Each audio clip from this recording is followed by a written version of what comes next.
Hello everyone, कैसे हैं आप सब। तो पैसे वाइज की सीरीज में आज हम पढ़ने वाले फ्यूचर इंडेफिनिट और फ्यूचर परफेक्ट टेंस की पैसे वाइज। बाकी और हम इससे पहले आपको सब कुछ समझा चुके हैं सभी टेंसों की।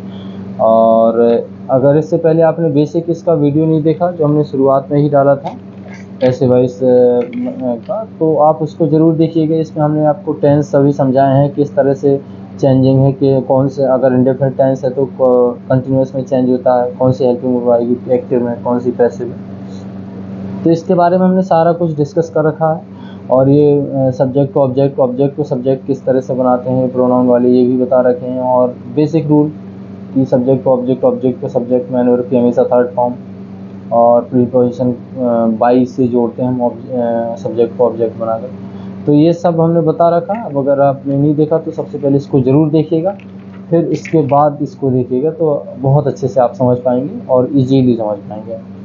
तो सबसे पहले चलिए बनाते हैं इसको। फ्यूचर इंडेफिनिट के कुछ एग्जाम्पल लिख रखे हैं और कुछ परफेक्ट के, तो इनको रिलेट करिएगा। और सबसे पहले उसको नहीं देखा तो आप वो वीडियो ज़रूर देखिएगा। तो चलिए शुरू करते हैं। जैसे कि ही विल हेल्प यू, तो ये हमारा सिंपल सेंटेंस है। अब आपको टेंस पहचानना आना ही चाहिए, नहीं अगर पहचानना आता तो आप हमारी टेंस वाली वीडियो देखिए ताकि आप सीख पाएँ। तो चलिए, ये विल शैल, जैसा कि आपने पढ़ा है कि फ्यूचर इंडेफिनिट की हमारी हेल्पिंग वर्ब होती है, तो ये हम हेल्पिंग वर्ब से ही पहचानेंगे ये कौन सा टेंस है। तो ये हमारा फ्यूचर इंडेफिनिट है। तो ये हमारा ऑब्जेक्ट क्या है इसमें, हेल्प यू, किसकी मतलब तुम्हारी सहायता। तो यू हमारा ऑब्जेक्ट हो गया। तो इसके हिसाब से अच्छा आपको पता ही है आई वी के साथ सेल, बाकी सबके साथ हम विल लगाते हैं फ्यूचर में।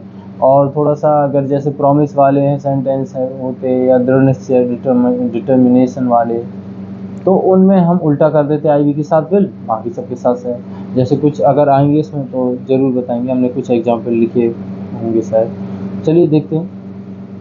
तो जैसे वी विल, ये आ गया, वी के साथ सेल आता है जनरली, विल लगा दिया तो इसका मतलब है कि ये कुछ अलग तरह का है। तो हम सिंगुलर सब्जेक्ट के साथ, सिंगुलर नहीं मतलब कि आई वी को छोड़कर बाकी के साथ हम फिर सेल लगाते हैं, ठीक है। तो चलिए पहले इसको बनाते हैं। तो यू हमारा इसमें क्या है, ऑब्जेक्ट। तो यू को हम सब्जेक्ट बना लेंगे। तो यू, इसके बाद हेल्पिंग वर्ब क्या आएगी, विल बी। किसमें चेंज होती है, will shall, will be shall be में। तो यू के हिसाब से क्या आएगी, विल। अगर मी होता तो आई बन जाता हमारा, तो आई के हिसाब से क्या आता फिर, सेल।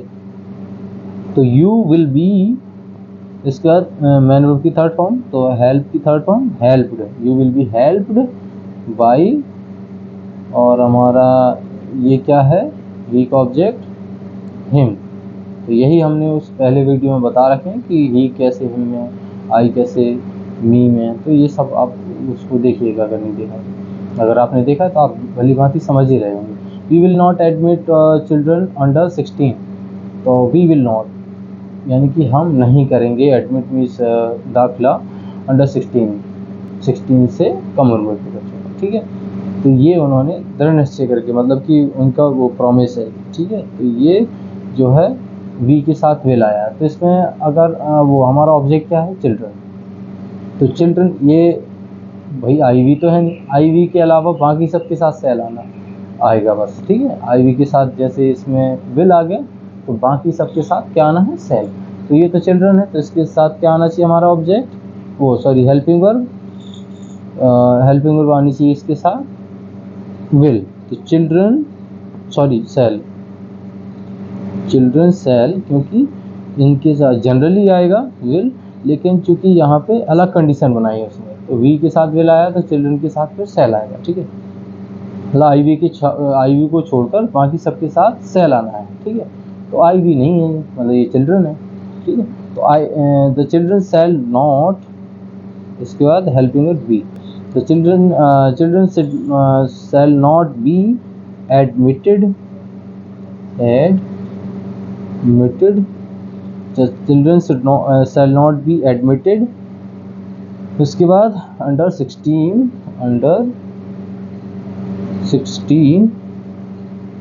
इसके बाद क्या बचा हमारा, बाई अस। वी का क्या बनेगा हमारा object, us. Will she write A book, will she write a book. तो ये हमारा फ्यूचर इंडेफिनिट और इंट्रोगेटिव है, तो इसी के हिसाब से बनाएंगे। ए बुक है हमारा, ए बुक के हिसाब से भी विल आना है, तो हेल्पिंग वर्ब क्या लगाएंगे, वही विल। तो इसके बाद ऑब्जेक्ट क्या है, a book, will a book. इसके बाद मैन वर्ब की third form written, sorry be, will a book be written. इसके बाद क्या है हमारा सब्जेक्ट, इसको ऑब्जेक्ट बनाएंगे बाई, सी का क्या बनेगा, her. Will a book be written by her. When will she write a letter, तो ये इंट्रोगेटिव हमारा, तो इंट्रोगेटिव वर्ड हमारा वैसे ही रहेगा व्हेन। फिर उसके बाद हेल्पिंग वर्ब क्या लगाएंगे, ए लेटर के हिसाब से विल ही आएगी, विल। इसके बाद सब्जेक्ट ए लेटर, उसके बाद बी, विल बी में चेंज होती है ना helping verb, will be shall be, तो when will a letter be. फिर उसके बाद मैन वर्ब की third form written by, she का क्या होगा हमारा her. Who will teach you, तुम्हें कौन सताएगा। तो इसमें देखें तो हमारा इसको हम उसी तरह से बनाएंगे जैसे कि बनाते हैं बाई होम। कैसे बनाते हैं वाले सेंटेंसों को, बाई होम करके, यही हमारा इसमें ऑब्जेक्ट बनेगा। सब्जेक्ट होता है ना हु, इसको ऑब्जेक्ट बना देते हैं बाई से जोड़ के, बाई होम, होम बन जाएगा। फिर उसका हेल्पिंग वर्ब क्या लगाएंगे, यू के हिसाब से विल, बाई होम विल। उसके बाद सब्जेक्ट हमारा क्या बनेगा, यू। इसके बाद दूसरा पार्ट हेल्पिंग वर्ब का be, by whom will you be. इसके बाद मैन वर्ब की थर्ड फॉर्म टीज्ड, बस हो गया, और कुछ इसमें है नहीं। तो ये हमारा सेंटेंस बन गई क्योंकि फ्यूचर इंडेफिनिट वाले टेंस होगी। और बाकी फ्यूचर परफेक्ट टेंस की पैसिव वॉइस अब ये बनाते हैं। दे विल हैव, तो ये किसमें हेल्पिंग चेंज होगी, will have been shall have been, ठीक है, will have been shall have been में हेल्पिंग चेंज होगी, बाकी सब वही रूल है। तो द वर्क इसमें ऑब्जेक्ट है, तो द वर्क। इसके बाद हेल्पिंग वर्ब क्या लगाएंगे, वर्क के हिसाब से will have been, the work will have been. फिर इसके बाद मैन वर्ब की थर्ड फॉर्म ही आती है हमेशा, फिनिश्ड। इसके बाद बाई, तो दे का ऑब्जेक्ट क्या बनता है, सोचो, देम, है ना, सॉरी, तो by them. Shall I ever have forgotten those happy days, ये तो ये हमारा इसमें ऑब्जेक्ट क्या है, दोज हैप्पी डेज। तो किसको, दोज हैप्पी डेज को नहीं मतलब क्या भूल पाएंगे, भूल चुके होंगे। जिस तरह से सेल क्या, आई मीस में, एवर मीस कभी, हैव फॉरगेटन मतलब फॉरगॉटन, कि भूल चुके होंगे। दोज हैप्पी डेज वो खुश नुमा दिन। तो इस तरह से ये हमारा पैसिव वॉइस कैसे बनेगा, दोज हैप्पी डेज, ये हमारा सब्जेक्ट बनेगा। तो इसके हिसाब से भी हेल्पिंग वर्ब क्या नहीं है हमारी, विल। आई था इसीलिए सेल आया था, अब उसके हिसाब से तो विल, आई वी के साथ सेल, बाकी सबके साथ विल आता है, आई वी के साथ सेल, बाकी सबके साथ विल, तो विल। फिर उसके बाद हेल्पिंग सब्जेक्ट क्या है हमारा, दोज हैप्पी डेज, तो will those happy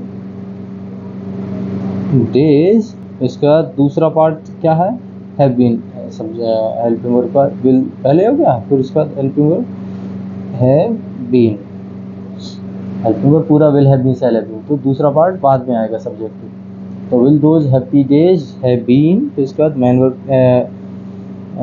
ever, will those happy days ever have been, थोड़ा सा ये हमने बाद में नहीं, पहले ही लिखेंगे, हेल्पिंग वर्ब से पहले ही आएगा। ये एडवर्ब है ना, तो एडवर्ब हमेशा हेल्पिंग वर्ब से पहले ही आता है, तो यहाँ हमने इसको देखा नहीं, तो एवर हैव बीन, ठीक है। Will those happy days ever have been.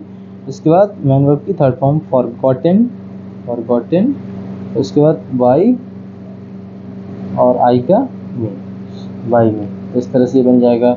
When will the principal have held the meeting, तो हमारा इसमें ऑब्जेक्ट क्या है, द मीटिंग, तो क्वेश्चन वर्ड वही रहेगा, और हेल्पिंग वर्ब क्या लगेगी, मीटिंग के हिसाब से विल। इसके बाद the meeting, when will the meeting. फिर इसके बाद दूसरा पार्ट इसमें एडवर्ब तो नहीं है ना, तो क्या लगाएंगे, have been, when will the meeting have been.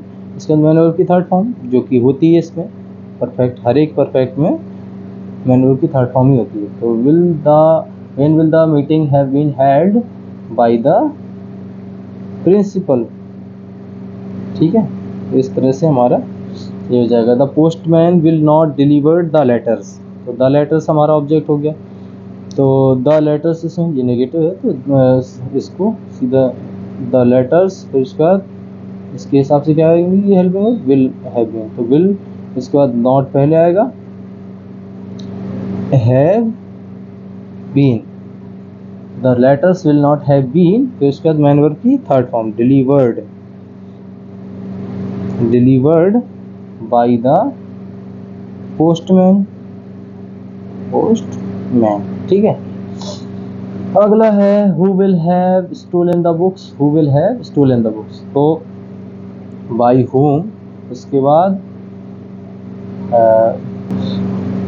Bye home हो गया, फिर उसके बाद क्या है, द बुक्स था हमारा ऑब्जेक्ट, तो द बुक्स के हिसाब से हेल्पिंग वर्ब क्या आएगी, will, by whom will the books, फिर इसके बाद मैन वर्ब वो दूसरा part have been, helping verb का दूसरा पार्ट हैव बीन, इसके बाद मैन वर्ब की थर्ड फॉर्म होती है इसमें स्टोलन, बस हो गया, और कुछ है नहीं, और दूसरा ऑब्जेक्ट इसमें है नहीं, एक ही था, तो हमने शुरुआत में लिख दिया, बाकी सब्जेक्ट का ऑब्जेक्ट शुरुआत में ही बना देते हैं हम वो वाले सेंटेंस में। तो इस तरह से हमारे सेंटेंस हो गए।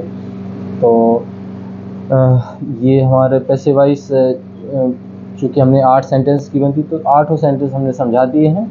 अगर नहीं देखे आपने तो पिछली वीडियो ज़रूर देखिएगा और इनको रिलेट करिएगा, और अगर जो भी आप को प्रॉब्लम समझ में आए तो कमेंट सेक्शन में ज़रूर लिखिएगा, और वीडियो को ज़्यादा से ज़्यादा शेयर करिएगा, और इसी तरह की इंग्लिश वीडियोज़ पाने के लिए चैनल को सब्सक्राइब जरूर करिएगा और वीडियो को लाइक भी करिएगा। Thanks for watching.